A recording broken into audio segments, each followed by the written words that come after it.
इन्हें अकेला छोड़ दो भाभी, अभी तक शौक में है। थोड़ी देर रोने दे दो, रोने से जी हल्का हो जाएगा। चलो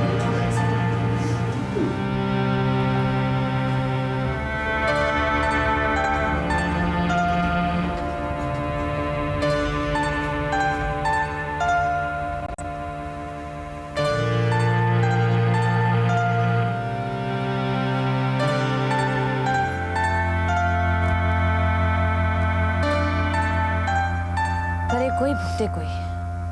भाई भाई के साथ ऐसा भी कर सकता है? किस भाई की तरफ इशारा है आपका? नरेश और कौन? नहीं देवयानी नहीं, ये नरेश भैया की करतूत नहीं है। ये क्या कह रही हो तुम? करुणा दीदी बिल्कुल ठीक कह रही। बरकत तुम नरेश की तरफदारी कर रही हो जिसने तुम्हारे साथ? वो सब झूठ था।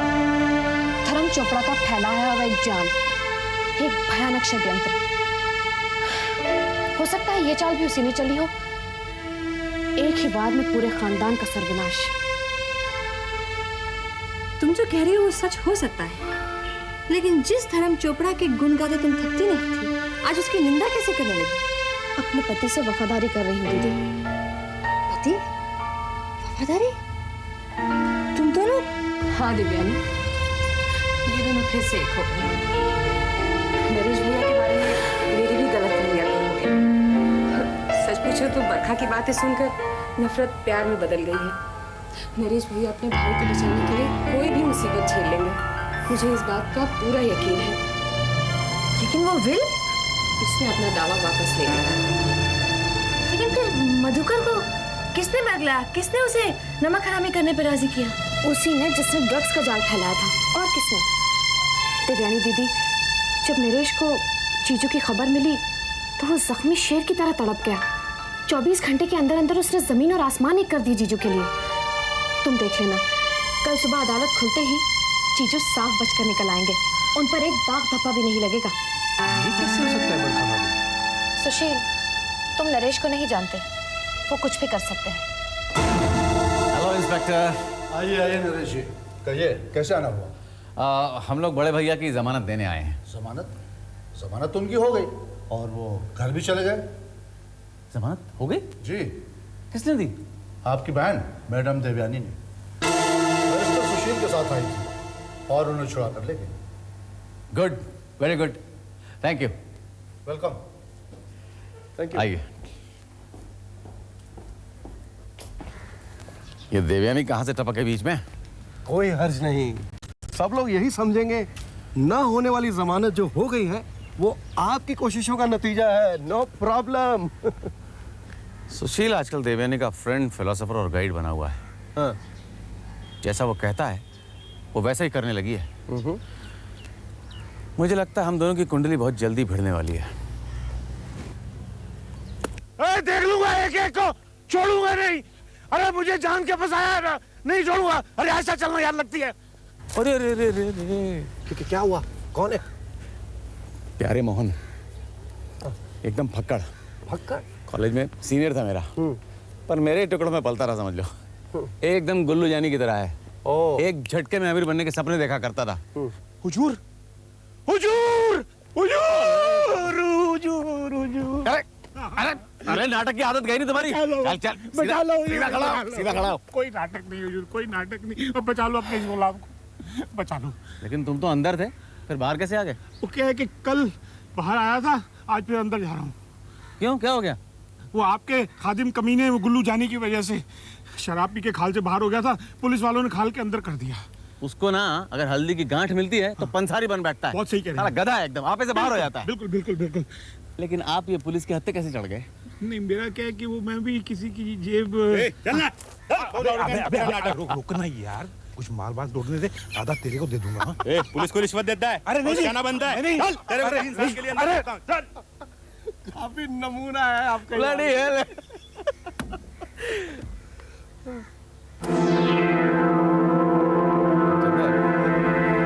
आदमी काम कर तो आप खुद ही समझदार।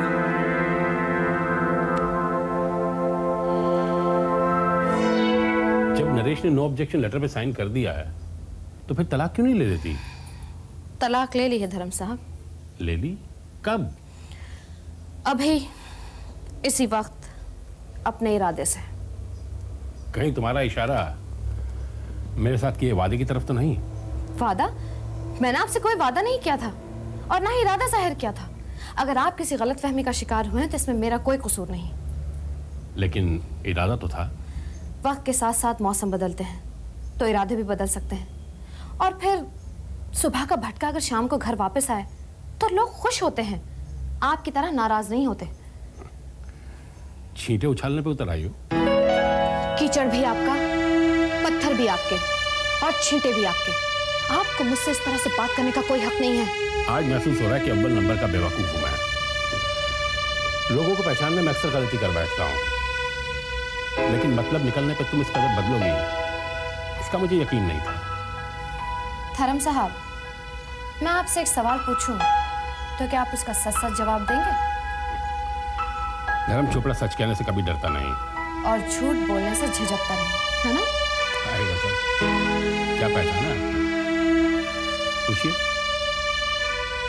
धर्म साहब, आपने जो कुछ भी मेरे लिए किया उसके पीछे आपका असली मकसद क्या था? सच कहूं या झूठ? तुम्हारी इसकी बुराई, इसकी बर्बादी।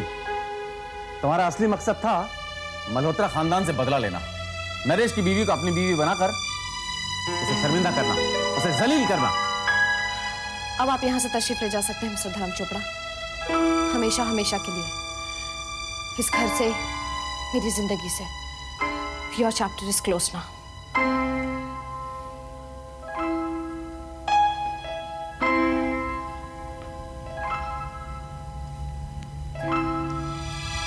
नरेश की चिकनी चिकनी बातों में आके बहक गई हो तुम, पछताओगे।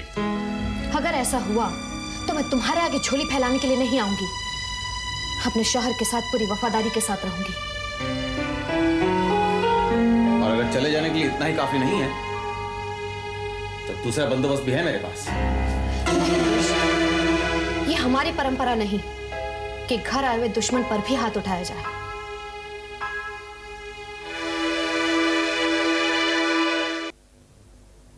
योर ऑनर, आपको यह सुनकर खुशी होगी कि मेरे क्लाइंट ने अदालत का कीमती वक्त ना बर्बाद करने का फैसला कर लिया है। हरीश भाई ने अपना जुर्म कबूल कर लिया है योर ऑनर। यह है उनका रिटन कन्फेशन।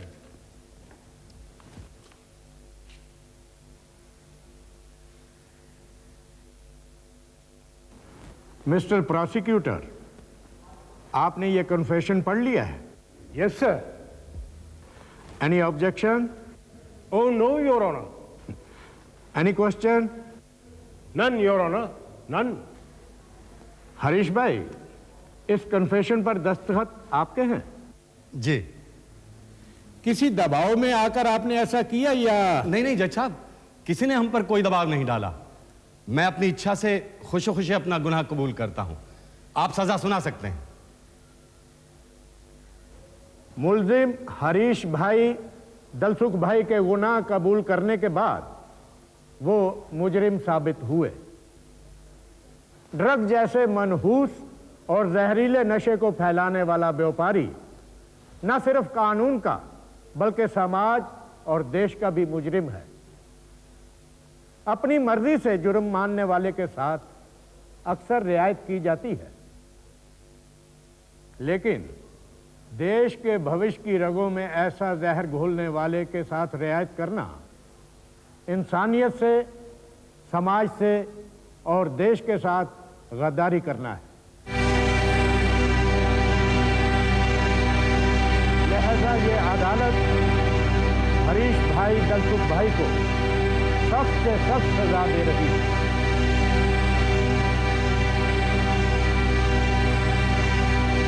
साल कैद बा मुशक्कत। आप क्या कह रहे हैं? उसका वकील भी नहीं। जज साहब, ये ऑर्डर वापस ले लीजिए। मैंने कोई गुनाह नहीं किया, मेरे साथ धोखा हुआ है। जज साहब प्लीज। जज साहब, मैं बेगुनाह हूं। मुझे बर्बाद कर दिया, फंसा दिया हरामजादा ने मुझे।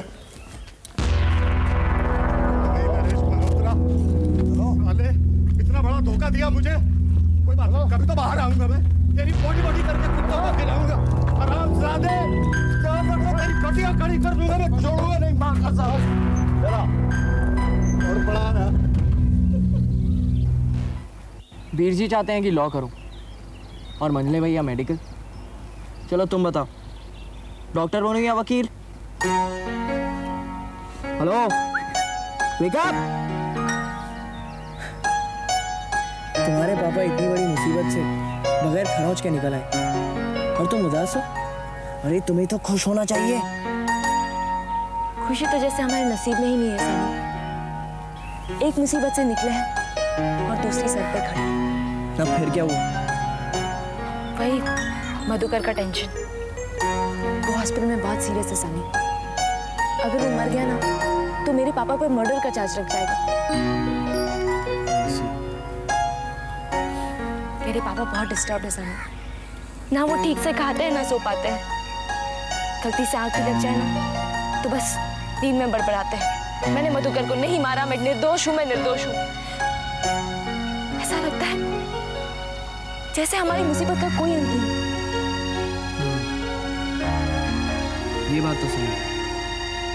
हमारी शादी को ही देखो, कोर्ट की तरह तारीख पर तारीख निकलती जा रही है।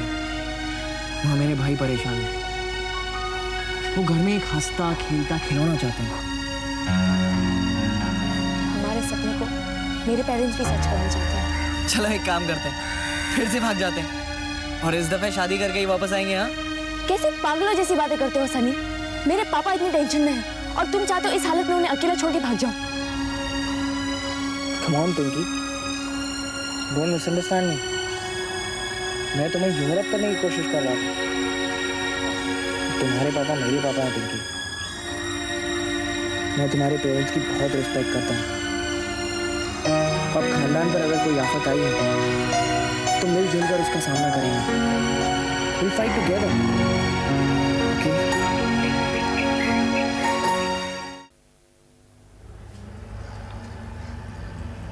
कब तक इस तरह चुप्पी साधे रहेंगे आप? आप समझते क्यों नहीं? आप बीमार हो जाएंगे और अगर आपको कुछ हो गया तो मेरा क्या होगा, आपकी बेटी का क्या होगा? इस बदनामी और रुसवाई से तो मौत आ जाती तो अच्छा था। भगवान के लिए ऐसे अशुभ शब्द मत निकालिए अपनी जुबान से। करुणा, उन्होंने मुझे लॉकअप में बंद कर दिया था।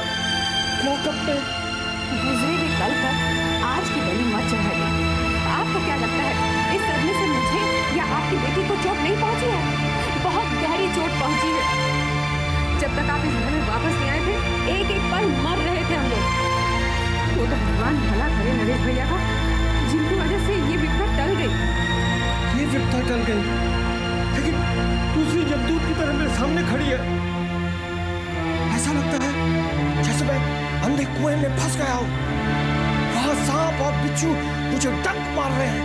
मैं चीख रहा हूँ, चिल्ला रहा हूँ, लेकिन मेरी आवाज कोई नहीं सुन रहा। बाहर निकलिए आप इस वहम से। आप सलामत हैं, अपने घर में हैं, अपने परिवार वालों के साथ हैं।